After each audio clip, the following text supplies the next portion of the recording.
Hello दोस्तों, welcome to my YouTube channel. आज हम सब मॉडर्न हिस्ट्री में देखेंगे डच कब और कैसे भारत आए थे। आइए हम सब अपनी क्लास को शुरू करते हैं।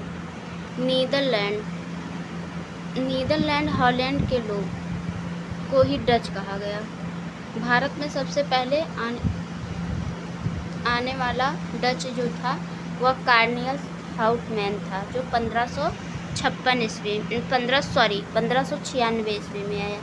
डच ईस्ट इंडिया कंपनी की स्थापना 1602 ईस्वी में होती है। डच ईस्ट इंडिया कंपनी की स्थापना 1602 ईस्वी में होती है। डचों की प्रथम फैक्ट्री 1605 मूसलीपट्टनम में स्थापित की गई। डचों ने भारत में स्वर्ण के सिक्के चलवाए, जिन्हें पैगोडा सिक्के भी कहा जाता था। डचों ने भारत में स्वर्ण के सिक्के चलवाए, जिन्हें पैगोडा सिक्के भी कहा जाता था। भारत में स्वर्ण सिक्के सर्वप्रथम हिंद यूनानियों द्वारा चलवाए गए थे, जो इंडो ग्रीक द्वारा चलवाए गए थे।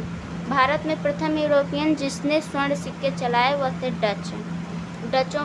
डचों का भारत में उद्योग। डचों का प्रमुख उद्योग था सूती वस्त्र उद्योग एवं नील उद्योग। बंगाल में प्रथम फैक्ट्री पिपली में स्थापित की गई।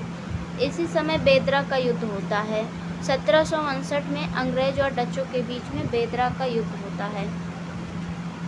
उसी समय बंगाल का गवर्नर रॉबर्ट क्लाइव था, जिसके साथ बेदरा का युद्ध होता है। फिर अंग्रेज आते हैं, हम अंग्रेज को पढ़ते हैं।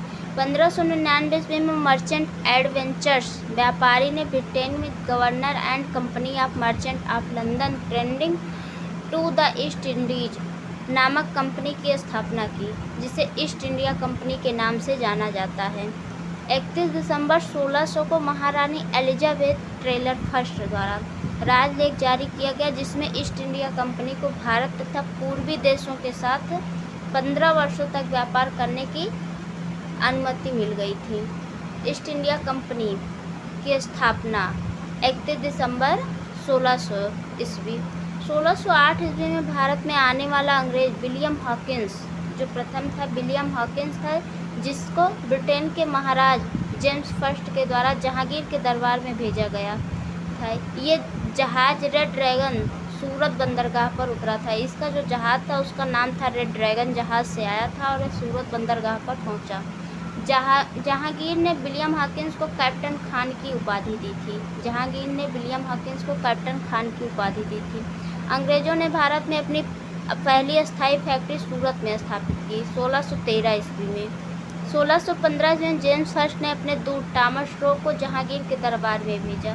1661 ईस्वी में ब्रिटिश राजकुमार चार्ल्स द्वितीय ने पुर्तगाली राजकुमारी कैथरीन ब्रिंगरेजर के साथ विवाह किया, दहेज में बॉम्बे प्राप्त किया, जिसे चार्ल्स ने 10 पाउंड प्रतिवर्ष ईस्ट इंडिया कंपनी को किराए पर दिया था।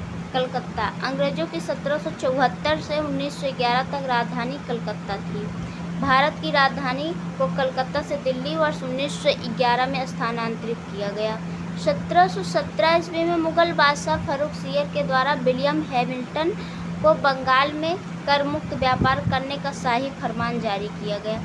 बम्बई का संस्थापक, आइए हम कुछ संस्थापक भी देख लेते हैं। बम्बई का संस्थापक गेराल्ड एग्नियार था और कलकत्ता का संस्थापक जॉर्ज चारनॉक थे।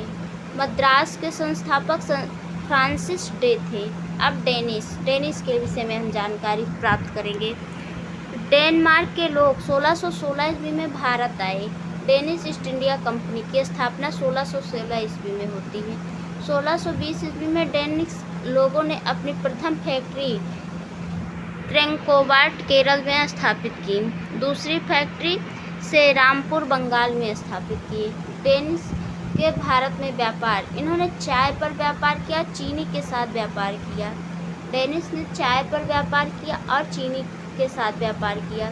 1745 ईस्वी में डेन लोग अपना सारा व्यापार ईस्ट इंडिया कंपनी को बेच देते हैं और वापस चले जाते हैं।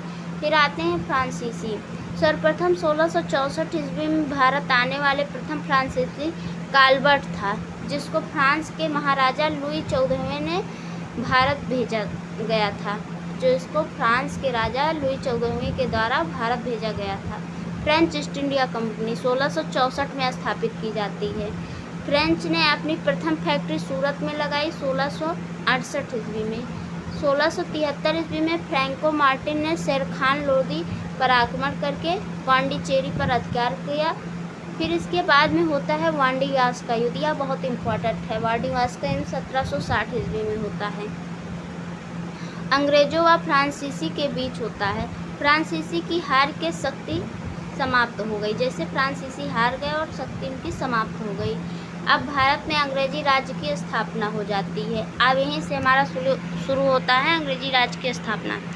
ब्रिटिश और फ्रेंच कंपनियों में व्यापारिक प्रतिस्पर्धा और राजनीतिक संघर्ष को लेकर 3 युद्ध हुए, जिन्हें कर्नाटक युद्ध कहा गया। अब मैप आप सब ध्यान से देखेंगे।